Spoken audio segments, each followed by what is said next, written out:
in preparation for January 31st against Shakur Stevenson.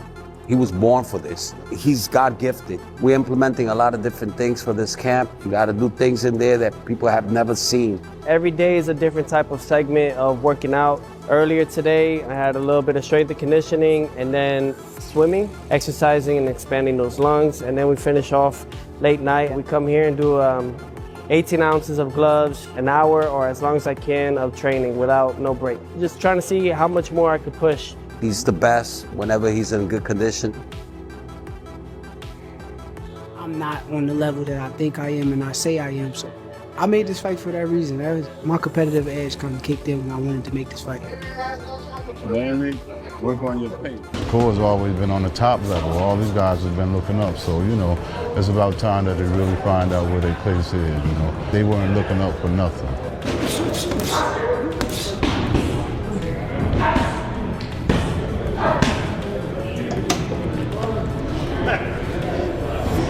January 31st and whatever fight after that, you know, I really think, you know, he's at the turning point in his career. Shakur Stevenson and Teofimo Lopez are grinding inside intense training camps as fight day draws nearer.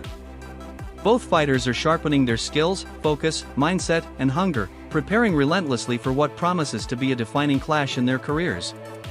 The stakes Camps, I'm actually having more meals in between rather than before. I've been with him ever since he started boxing, which was at 6. I really knew that he was really good when he started beating professional fighters at 13, 14 years old.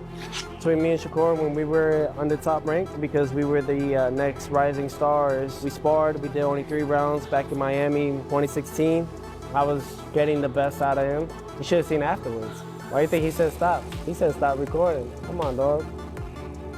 Considered by many as the pound-for-pound king, Lomachenko!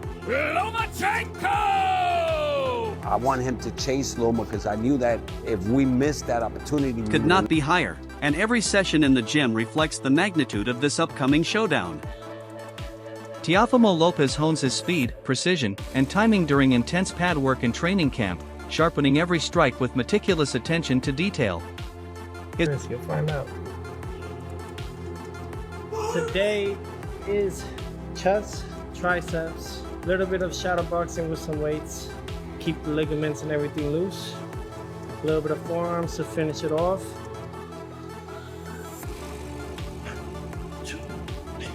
Nothing too intense like others. We don't need that. Later today, we're gonna go boxing, but prior to that, we're gonna go recover. His punches are crisp, his movement is fluid, and his focus is laser-sharp as he prepares to face one of the most skilled defensive fighters in the sport. Lopez knows that speed and accuracy will be crucial against a tactician like Stevenson. Right now, we're boxing. Yep. We're original, classic, reason why we're here type of boxing.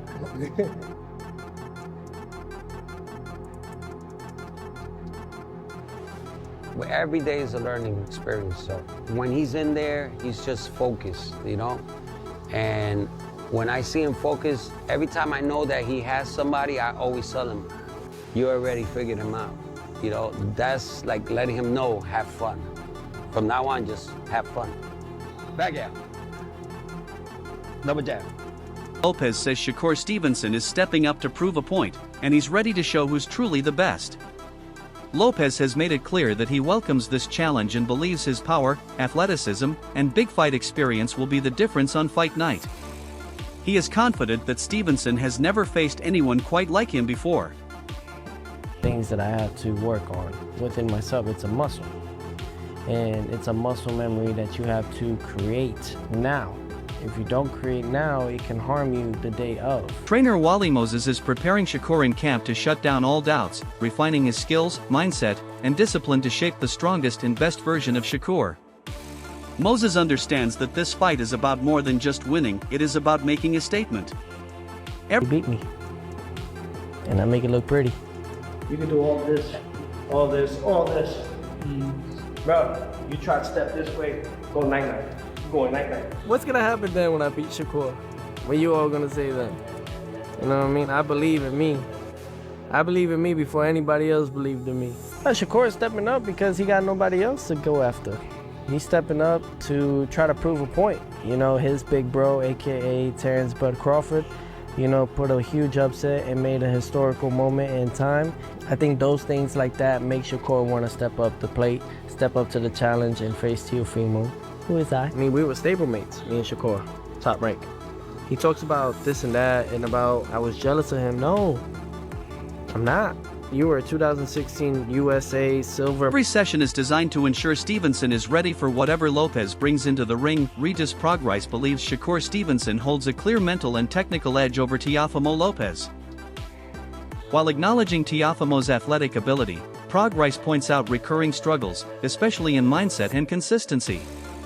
Teofimo has risen for major fights like Lomachenko and Josh Taylor, but often looks uneasy across long stretches, mentally drifting when things get difficult. Against Shakur, Prograis predicts an early competitive phase, possibly the first 2 or 3 rounds, staying close.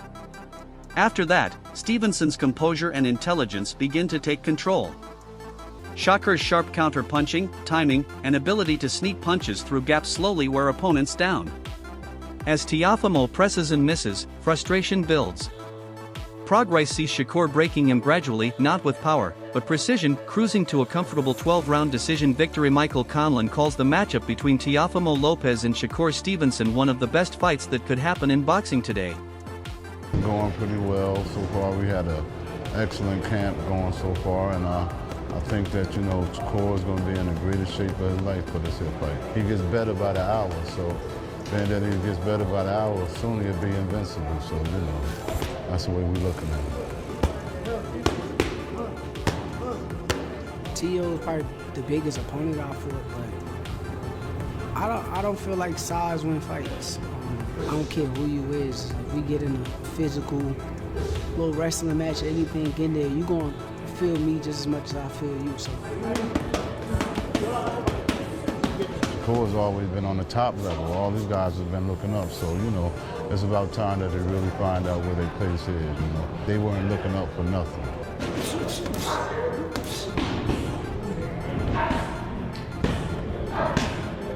On paper, it is an incredible clash showcasing elite skill sets from 2 highly talented fighters. Conlon notes that while fans are excited, the fight could also divide opinions because it may not be the type of non-stop action some expect.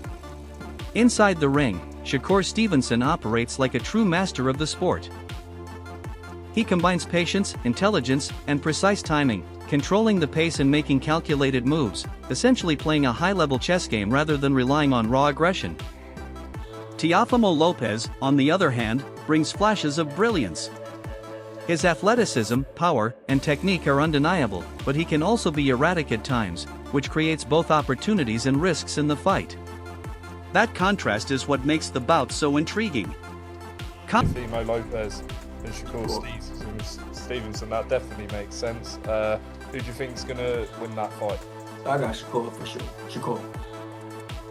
Do you think he wins this comfortably, or do you think it will be a close fight? I think he wins it comfortably, yeah. I think he wins it comfortably. I think, Shakur, I think the thing is about Teo is very good athletically, but he's weak-minded. You can see in some fights he struggles. Teo does struggle. Now he does come up for big fights. Lomachenko, he came up. Josh Taylor, he came up. But a lot of fights, man, he struggles. He does struggle on a whole lot of fights and stuff. Like, I think he looked good. Yeah, he looked good against Barboza. But like I said, for the most part, Teo does struggle. And I think he struggles mentally with a lot of things. But I think with Shakur, I think Shakur's gonna break him. I think maybe the first two or three rounds, it might be a close fight. It might be close. It might be 2-1 or something like that. But then after that, I feel. Conlon emphasizes that it won't necessarily be a brawl, but a battle of strategy where tension, accuracy, and decision-making dominate. Every mistake matters more than raw strength, and the ability to adapt under pressure could define the winner. In his view, it is a fight where brains meet brawn, and careful execution may outweigh sheer power. Gary Antoine Russell shares an inside look at Shakur Stevenson's camp versus Teofimo Lopez, describing the intensity and structure of the workouts. He explains how one person stayed in the middle, spotting everyone cycling through while he pushed himself through multiple rounds without breaks.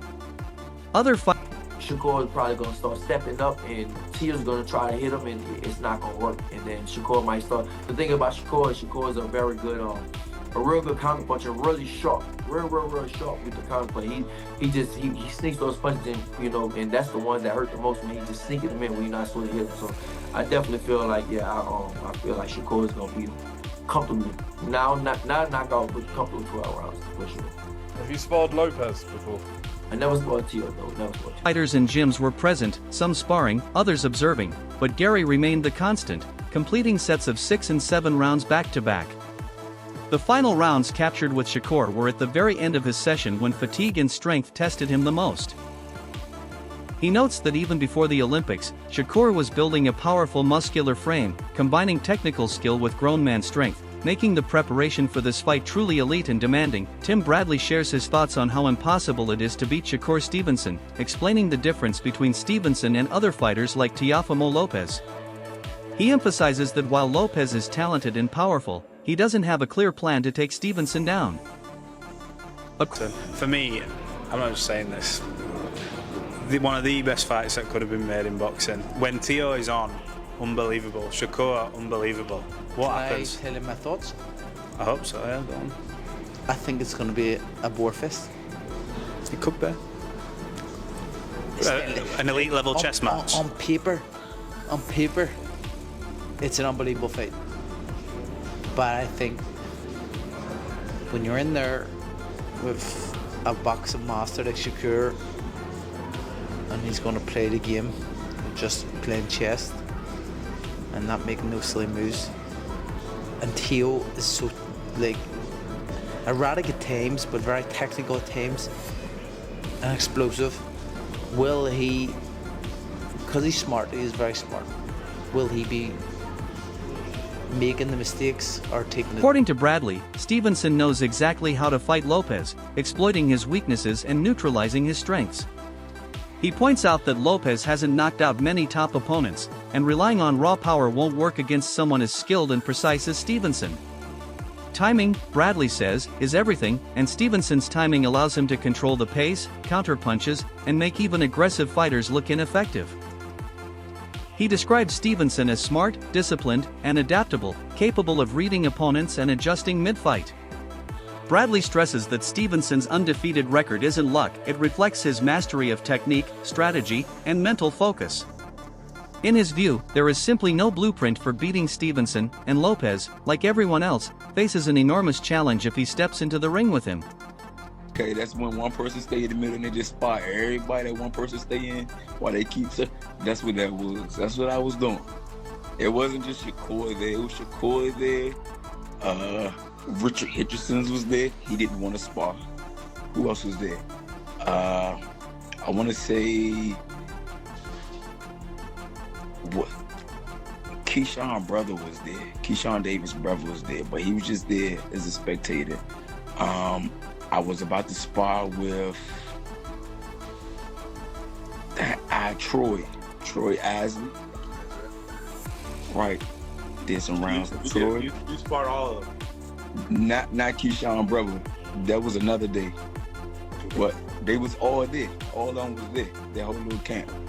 And there was another gym that was there too. So it was like 2 gyms that came to give us some work. I stayed in the middle and I did my rounds, boom. Did 6, hopped out, did 6 more. No, did 7 more straight. 6, hopped out, did 7 straight, boom. And the rounds that y'all seen with Shakur was in my last round. Oh, back end. The back end. Yeah, that was the last round. That was the last round. I'm like, all right. And they was doing like 3, hop out, or 2 and hop out, 2 and hop. So it was fresh. It was fresh, and it was before the Olympics. Motherfuckers is getting that grown man strength and that beefy body now. Like, come on, bro. But like I said before, still stands. Skills pays the bills. So you can be strong and big. If I'm gonna outskill you, then I'm gonna outskill you. Yeah, we just saw that with Canelo and Terrence. Man. Exactly. Put on crazy work. Oscar Valdez shares key insights on what it takes to beat Shakur Stevenson, emphasizing discipline, focus, and sticking to a solid game plan. He explains that Stevenson is one of the most difficult fighters to face because he doesn't allow opponents to dictate the pace or trap him into mistakes. Valdez points out that when fighters face Stevenson, they must avoid getting greedy or frustrated in the ring. He uses his own experience as an example, describing how Stevenson's patience and precision can frustrate even highly skilled opponents. Stevenson. Tell me, how the hell do you beat some damn Shakur Stevenson. I'll wait. How you beat Shakur Stevenson? Can somebody please, on the contrary, please tell me how the hell do you beat Teofimo Lopez? How you beat Teofimo Lopez? Because there's a blueprint out to beat Teofimo Lopez. Ain't no blueprint out to beat no damn Shakur Stevenson. Lopez don't know how to beat Shakur Stevenson. Ain't no damn blueprint. But I tell you who got a blueprint on how to beat Lopez. That's Shakur Stevenson. He know how to beat Lopez. Yeah, Lopez don't know how to. And constantly adjusts, touching and countering, forcing rivals to overcommit and make errors. Valdez stresses that a fighter must enter with a clear strategy and maintain composure, executing their plan without falling into Stevenson's rhythm. He acknowledges that this is easier said than done as Stevenson blends patience with constant subtle pressure, making him exceptionally hard to crack. Valdez ultimately Nobody figured it out yet. Nobody. The man is undefeated. Talking about, oh. Seeing some guys saying, oh, he gonna knock out Shakur Stevenson. Come on, stop it. Stop it. When the hell the last time that Lopez knocked anybody out? I mean, he hit Claggett. Well, Claggett, yeah. He hit Claggett with the kitchen sink. And Claggett ain't go no damn where. Shit, I mean, come on. When was the last time this man knocked somebody out? Come on. 135 when he was bigger than everybody? Yeah. That was it. So, y'all can miss me, man. Miss me with he gonna knock out Shakur. ultimately sees a fight against Stevenson as balanced, giving it a 50-50 chance, but reiterates that focus, discipline, and adherence to a game plan are the true keys for anyone hoping to challenge Shakur Stevenson inside the ring. What a build-up! From the early morning mitts to the last exhausted rounds of sparring, both camps have laid everything on the line, sharpened skill sets, dialed in game plans, and shown the kind of mental hunger that makes a fight feel unavoidable. Teofimo's speed, power, and confidence are on full display. He is convinced he can turn the tide with pressure and flashes of brilliance. Getting greedy inside the ring with him, not losing focus, not letting him get into his game plan when it comes to invite you. Because there's no option. There's either you fight his game or you fight no game. Because we see him with Dos Santos, he didn't try to put the pressure on him, and it was an extremely somewhat boring fight because neither or was trying to set the tone inside the ring. So if you're gonna set the tone with someone with Shakur, you better have a game plan because the guy he's gonna be patient. He's not gonna get off his game plan to fall into your trap. So if I'm Teofimo Lopez's coach, I would tell him not to lose focus. Stevenson, meanwhile, is the model of composure, tactical, patient, and surgically precise. Backed by a camp that is clearly focused on shutting down doubt and exploiting every opening. The experts' voices capture the tension perfectly. This won't necessarily be a slugfest, but a chess match where timing, discipline, and the ability to adapt will matter more than raw force. That contrast, Lopez's explosive unpredictability against Stevenson's clinical intelligence, is what makes this matchup so compelling. Expect whatever it is, stick to it and go for it. But someone like Shakur Stevenson, like I said, it's easier said than done with a fighter like that because it's not like he's too back from you. He's just right there in your face, and once you throw, he just rocks back a little bit and touches you. Then it becomes very frustrating. Then when you start loading up, then he does it again. He starts loading up at his shots, but just unboxing you. So I would just say, it's like I said, it's a tough one for me to pick who will come out victorious. That's why I go with the 50-50 fight. What was like the most frustrating thing? You mentioned, Teo has to stay focused. He can't get frustrated. I remember watching your fight against Shakur there live. It seemed that you were getting a little bit frustrating. Like, what was the most frustrating thing you think happened in that, like, Teo, I guess, can expect? Well, I mean, me and Teofimo are completely different fighters. Teofimo is more of a fighter. Like he's a ring generalship. He's in there thinking. He's calm. He's having fun. A tense early stretch, moments of high drama, and the kind of subtle adjustments that decide world-class fights. Whatever happens on fight night, both men have earned the stage. For fans, it is a test of styles and wills. For the fighters, it is a chance to settle questions and make statements. If you love boxing that rewards strategy as much as it does heart, this is one you won't want to miss.